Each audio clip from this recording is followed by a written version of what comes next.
What is this? Secretary Anthony Blinken, Secretary of State, we are deeply concerned by growing signs of anti-democratic... Oh, Christ. Nope, new segment time. Nope, 5-minute segment. Secretary of State Anthony Blinken, we are deeply concerned by growing signs of anti-democratic behavior and the politicization of the legal system in Bolivia. The Bolivian government should release detained former officials pending an independent and transparent inquiry into the human rights and due process concerns. Okay, first of all, I noticed that this tweet is coming out after the legal victory of the MAS party over the fascist interim power holders that took power after deposing Evo Morales with a coup. Okay, very interesting that we would jump on into this after the fascist coup has been disposed. Very nice. Second of all, the reason those former Bolivian officials are detained is because they literally broke the law.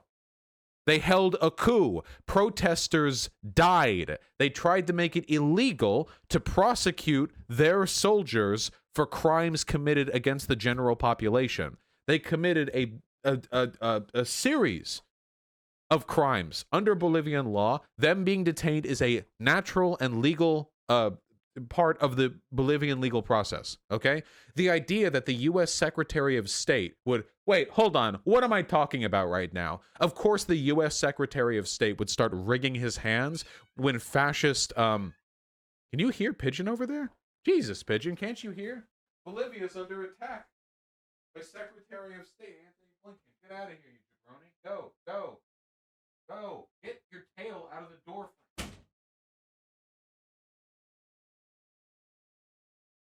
Could you hear her screaming? You could, right? She's very loud. Anyway, yeah, anyway, no, this is obscene. Yeah. And from Biden's cabinet as well. Unbelievable. When was the MAS victory? Hold on. MAS victory Bolivia. When was that? What was the date?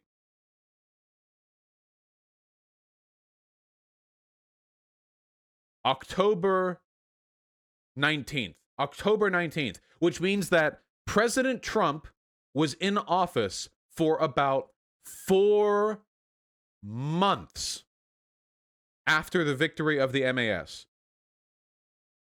But Pompeo never tweeted this. Trump's Secretary of State kept his hands off of his phone. But now Biden's Secretary of State. 3 months? Sorry, 3 months. Math bad.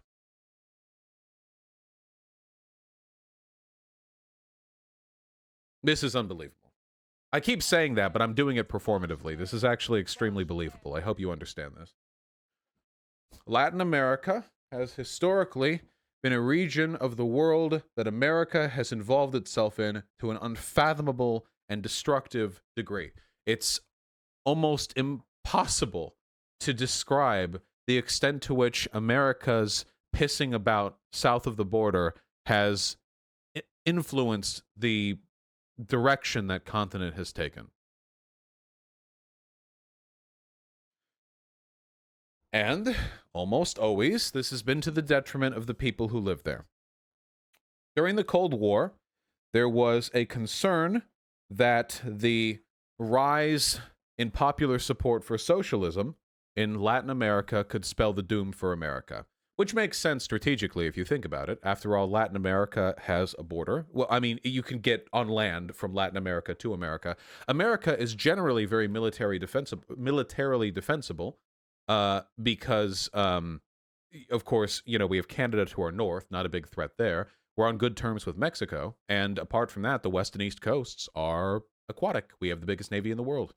But the United States government was concerned that Soviet influence in South and Central America could spell the doom for our country. They could put nukes there. They could afflict us with a number of socioeconomic problems by way of us sharing a border with Mexico. They could pour up from Central and Latin America into Mexico and continue to do so. We wouldn't be able to stop or abate them as effectively as we could if we were just surrounded by oceans. So the American government invested quite a bit of resources in making sure that Latin America never went socialist. You know, we had democratically elected leaders no longer be leaders. We had money being funded towards paramilitary squads and death squads, coups being supported by the American government. Where did they go? Where did they go? It's very curious. What happened to those fine democratically elected socialist leaders? This is one of the reasons, by the way, why socialists say, well, real socialism has never been tried. Or wait, what's the joke? In theory, socialism works. But in practice, you get killed by a CIA coup. Tongue-in-cheek joke. A lot of historical precedent to that. Can't really fault it. Isn't it possible that there's some undemocratic shit going on in Bolivia, even though the MAS party is still better than the alternative? Yes, but 3 points to that.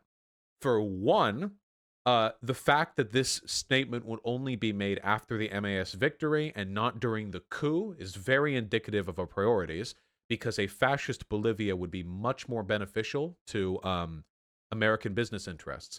Two, this happened only a few weeks after Bolivia returned the IMF loan and the conditions that it was set under it, that was borrowed by the interim fascist government. America has a vested interest in ensuring that the IMF is able to debt trap as many developing nations as possible. And third, if you were to allow America to meddle on the good faith assumption that there may actually be some undemocratic shit taking place, that would basically give America free reign to do anything anywhere. Because that's been their line forever. They did that in Iraq, too. Saddam Hussein is a dictator, and he was, who terrorizes his people, and he did. So we have to do something about it. And did something, we did. We sure did. I don't know if anything material is going to come out of this. It could just be a way of exerting soft power. That would be the best case scenario, by the way, that this is just some idle flexing. But the worst case scenario is that we're going to see an escalating media campaign in the coming months where we're going to hear story after story after story of the MAS party in Bolivia engaging in terrible, terrible behavior. We're going to hear them that they've tortured people. We're going to hear that they've locked up political dissidents. We're going to hear that they've stolen wealth and land from business owners. And the pressure is going to be turned up and up and up, like what you saw in Venezuela. And eventually, more and more Americans are going to start to think of Bolivia the same way they think of Venezuela today. And by the way, I'm not exactly a big fan of how Venezuela was run. I'm not here to play defense for them. But I am a fan of Bolivia. And by manufacturing consent, by turning people's public opinions against Bolivia, America will have a little bit more wiggle room when it comes to engaging in any, let's say, extra legal activities in that part of the world. So anything bad about MAS's CIA propaganda, Pepe? Never let it be said that I'm willing to play stooge for the left, okay? It is entirely possible that Bolivia goes down a dark road because of its own internal domestic management. But if you hear anything negative about Bolivia in the coming months and years, I strongly suggest that you be very critical of the sources you hear it from. Sometimes the sources you're going to hear from are like state-backed, like, you know, NGOs with government affiliation and a strong ideological bent towards anti-communism. And some of them are going to come from testimonials, people leaving Bolivia. They're going to come from independent journalists, which I would trust quite a bit more, I think. Much love to you, but narrowing down the arrest on the arrest of a weak Agnes and ignoring how Mas hasn't arrested the bigger fish who were part of the coup is not grasping the bigger picture. What? That's not what that's about at all. The Blinken's tweet was about the treatment of Agnes and other fascist coup leaders by the MAS party. Right?